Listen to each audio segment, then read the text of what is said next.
আহ আমাকে আর মেরো না তুমি মা।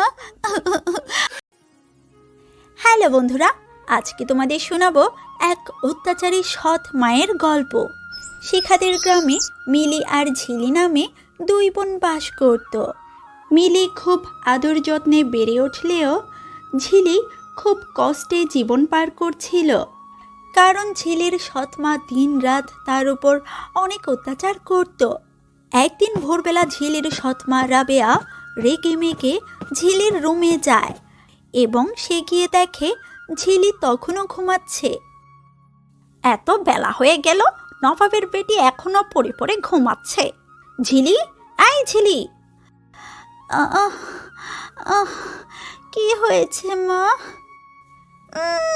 কি হয়েছে মা? এত বেলা অবধি পড়ে পড়ে ঘুমাচ্ছিস যে, বাড়ির সব কাজ কে করবে শুনি? আমার শরীরটা ভালো না মা, মনে হয় জ্বর এসেছে। জ্বর না ছাই, এই সবই তোর কাজ না করার ফন্দি। এক্ষুনি উঠে গিয়ে নাস্তা বানা, যা। মা, আমি আর কিছুক্ষণ শুয়ে থাকি, তারপর উঠে না হয় নাস্তা বানিয়ে দিব। কি, তোর এত বড় সাহস? তুই আমার মুখে মুখে কথা বলিস? আজ তোকে আমি মেরেই ফেলবো। হ্যাঁ হ্যাঁ। এ কথা বলে রাবেয়া ঝিলিকে প্রচণ্ড মারতে লাগলো। ও মা গো, আহ আহ আমাকে আর মেরো না তুমি মা, আমি খুব ব্যথা পাচ্ছি। আমি এক্ষুনি বাড়ির সব কাজ করে দিয়েছি, তুমি আমাকে আর মেরো না মা। আহ আহ। ঝিলির কান্নাকাটিতে তার সৎ মায়ের মন একটুও নরম হলো না। তিনি ঝিলিকে বেধড় পেটালেন। হ্যাঁ, আজকের মতো তোকে ছেড়ে দিচ্ছি, আর কখনো যদি কাজে ফাঁকি দিস তাহলে তোকে মেরেই ফেলবো। সৎ মা চলে যাওয়ার পর ঝিলি কাঁদতে কাঁদতে বাড়ির বাইরে চলে যায়, আর একটা গাছের নিচে বসে খুব কান্না করতে থাকে। তখন সেই পথ দিয়ে পুষ্প স্কুলে যাচ্ছিল। ঝিলিকে এভাবে কাঁদতে দেখে পুষ্প ঝিলির কাছে এসে বলে, ঝিলি আপু, তুমি এভাবে কান্না করছো কেন? তোমার কি হয়েছে? জানিস পুষ্প, আমার মনেই বলে কেউ আমাকে ভালোবাসে না। আমার সৎমা আমাকে দিয়ে বাড়ির সব কাজ করিয়ে নেন, কিন্তু তাতে আমার কোনো দুঃখ নেই। আমার দুঃখ তো হয় তখন যখন তিনি মিলিকে আদর যত্ন করেন আর আমাকে অবহেলা করেন, আর আমাকে স্কুলে যেতে দেয় না। বলো কি ঝিলি আপু, চাচি তোমাকে স্কুলে যেতে দেয় না? না রে পুষ্প, আমার ছোট বোন মিলি শহরের নামকরা স্কুল দ্য লিটল ফ্লাওয়ারে পড়ে, আর দেখ আমি গ্রামের একটা সাধারণ স্কুলে পড়ার সুযোগও পাচ্ছি না।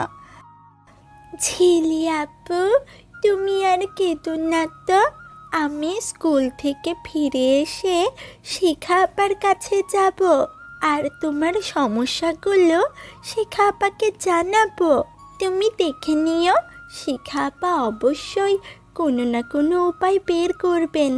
এখন তুমি বাড়ি যাও তো, তা না হলে তোমার মা তোমাকে আবার পেটাবেন। ঠিক আছে রে পুষ্প, আমি বাড়ি ফিরে যাচ্ছি। স্কুল ছুটির পর পুষ্প শিখাদের বাড়িতে যায় এবং শিখাকে ঝিলির ব্যাপারে জানায়। সব শুনে শিখা খুব দুঃখ পায়। এসব তুই কি বলছিস? ঝিলির উপর চাচি এতটা অত্যাচার করেন?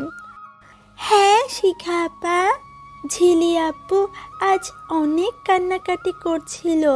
ঝিলি আপু পড়াশোনায় অনেক ভালো, স্কুলে যেতে উনি অনেক পছন্দ করেন, কিন্তু চাচি ওনাকে স্কুলে যেতেই দেয় না। ঠিক আছে, চল আমার সাথে। কোথায় যাবে আপা? শফিক কাকার বাড়িতে যাব, আর ঝিলির ব্যাপারে কথা বলবো। পুষ্প আর শিখা শফিক মিয়ার বাড়িতে যায়। গিয়ে দেখে ঝিলির সৎমা ঝিলিকে দিয়ে অনেক কাজ করাচ্ছে। এই যে নবাবের বেটি, এত আস্তে আস্তে কাজ করছিস কেন? তাড়াতাড়ি কাজ কর। আহ আহ, মা, আমি তো কাজ করছি। তোমাকে তো বলেছি আমার শরীরটা ভালো না। কি? আবার আমার মুখে মুখে কথা বলছিস? হ্যাঁ হ্যাঁ। এ কথা বলে রাবেয়া ঝিলিকে এলোপাথারি চড় থাপ্পড় কিল মারতে লাগলো। আহ আহ, আর মেরো না মা, আর মেরো না। আমি আর কখনো তোমার মুখে মুখে কথা বলবো না। শফিক মিয়া কাছে দাঁড়িয়ে নীরবে সব কিছু দেখছিলেন, কিন্তু তিনি একটুও প্রতিবাদ জানালেন না। এসব দেখে শিখা বলে, শফিক চাচা, আপনি কেমন মানুষ বলুন তো? আপনার সামনে চাচি আপনার মেয়েকে মারছে, আর আপনি তা দাঁড়িয়ে দাঁড়িয়ে দেখছেন। আপনি কিছুই বলছেন না। আরে আরে, মা মাইয়ারে একটু শাসন করতেছে, এইখানে আমার কি কওনের আছে? ছি ছি চাচা, আপনার চিন্তা ভাবনা এমন? আপনার ছোট মেয়েকে দিয়ে বাড়ির সব কাজ করিয়ে নিচ্ছে, তাছাড়া স্কুলে যাওয়াও বন্ধ করে দিয়েছে, আর আপনি কিনা এই সব কিছু চুপচাপ দেখছেন? এই শিখা, তুমি আমার সংসারে ঝামেলা তৈরি করতে এসেছ? ভালোই ভালোই আমার বাড়ি থেকে বের হয়ে যাও, না হয় খুব খারাপ হবে কিন্তু। চাচি, আপনি কি জানেন শিশু নির্যাতনের জন্য আপনাকে পুলিশের হাতে সোপর্দ করা যায়? আহ, এসেছে সে আমাকে পুলিশের ভয় দেখাতে। ভুলে যেও না, আমার বড় ভাই পুলিশের মস্ত বড় অফিসার। ছি ছি চাচি, আমি আপনাকে ভয় দেখাবো কেন? এসেছিলাম আপনাদের একটা খুশির খবর দিতে। আমাদের এনজিওতে নতুন একটা প্রজেক্ট এসেছে। মেধাবী ছাত্রছাত্রীরা আমাদের এনজিওর স্কুলে ভর্তি হলেই তাদের মাসে 10,000 টাকা বৃত্তি প্রদান করা হবে। 10,000 টাকা? ওরে বাবা! তাহলে তুমি ঝিলিকে আজই তোমার স্কুলে ভর্তি করে নাও। ঝিলি বই খাতা নিয়ে শিখা আর পুষ্পর সাথে এনজিওর স্কুলে যায় এবং শিখা ঝিলিকে ভর্তি করিয়ে নেয়। ঝিলি, তোর ভর্তি হয়ে গেছে। আগামীকাল থেকে তুই আমাদের স্কুলে আসবি। শিখা আপা, তোমার কাছে আমার একটা প্রশ্ন আছে। আমি তো সব সময় ক্লাসে ফার্স্ট হই, কিন্তু তুমি ঝিলি আপুকে তোমার স্কুলে ভর্তি করছো, আমাকে কেন করছো না? তুই ভাবছিস সত্যি এনজিও থেকে 10,000 টাকা করে পুরস্কার দেওয়া হবে? মাঝে মাঝে আমাদের অন্যের ভালোর কথা ভেবে মিথ্যে বলতে হয় পুষ্প। ভেবে দেখ, আমি যদি এই মিথ্যেটা না বলতাম তাহলে কি চাচি ঝিলিকে স্কুলে আসতে দিত? শিখা আপা, মা যখন দেখবে আমি কোনো টাকা পাচ্ছি না, তখন তো মা আর আমাকে স্কুলে আসতে দিবে না। এসব নিয়ে তোকে এত ভাবতে হবে না, তুই শুধু মনোযোগ দিয়ে পড়াশোনা কর। তারপর ওরা যে যার বাড়ি চলে যায়। ঝিলি খুব মনোযোগ দিয়ে পড়াশোনা করতে থাকে। এমনি করে দিন যায়, মাস যায়। হঠাৎ একদিন ঝিলির সৎ মা প্রচণ্ড অসুস্থ হয়ে যায়।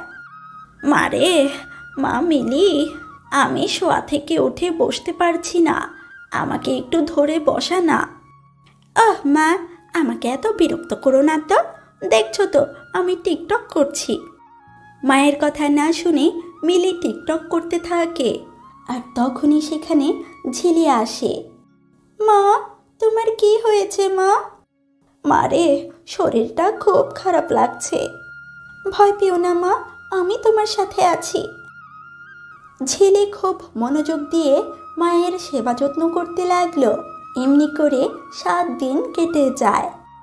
মা ঝিলি, এই 7 দিনে আমার নিজের মেয়ে একটিবারের জন্য আমার পাশে এসে বসলো না, কিন্তু দেখ তোকে আমি কতই না অত্যাচার করেছি, সেই তুই কিনা আমাকে সেবা যত্ন করে সুস্থ করে তুললি।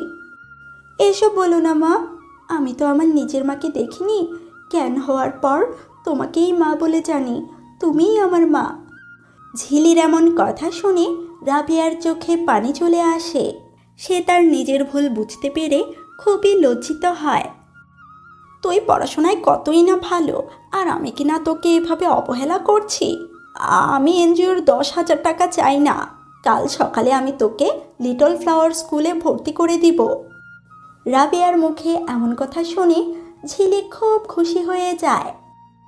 তো বন্ধুরা, কেমন লাগলো আমাদের আজকের গল্পটি? এমন মজার মজার কার্টুন ভিডিও পেতে অবশ্যই আমাদের ইউটিউব চ্যানেলটি সাবস্ক্রাইব করবে। ধন্যবাদ।